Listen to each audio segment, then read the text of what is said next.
2 বছরের ব্যবধানে দেশে বেড়েছে দারিদ্র্যের হার, বেড়েছে অতি দারিদ্র্যের হারও। সবচেয়ে বেশি বেড়েছে বান্দরবান জেলায়। দেশের 5 জেলার উপর বাংলাদেশ উন্নয়ন গবেষণা প্রতিষ্ঠান BIDS এর চালানো মতামত ভিত্তিক জরিপে এমন তথ্য উঠে এসেছে।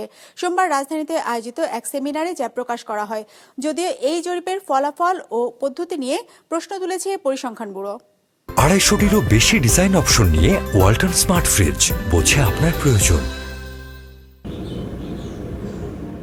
গেল 2 বছরে দেশে দারিদ্র্যের হার বেড়েছে না কমেছে? খাদ্য নিরাপত্তার কি অবস্থা?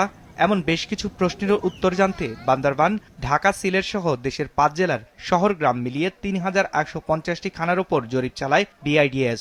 মতামত ভিত্তিক এই জরিপের ফলাফল বলছে 2022-এর তুলনায় 24 সালে দেশের দারিদ্র্যের হার বেড়েছে প্রায় 2%।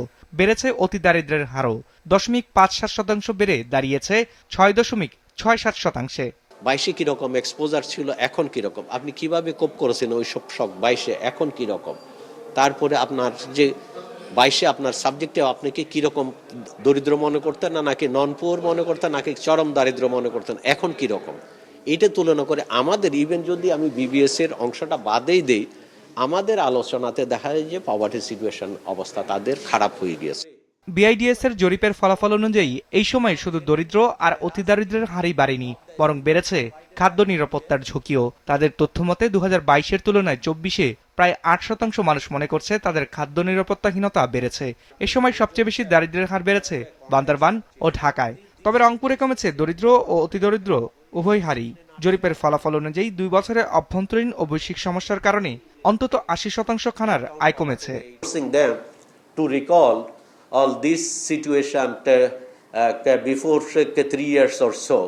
It's based on FAO 8 questions about food insecurity experience scale. We asked them and we found and these results. Overall, food security situation and both in rural and urban area has worsened. তবে বাংলাদেশ উন্নয়ন গবেষণা প্রতিষ্ঠানের এই জরিপ নিয়ে প্রশ্ন তুলেছেন আরেক সরকারি প্রতিষ্ঠান, বাংলাদেশ পরিসংখ্যান ব্যুরো।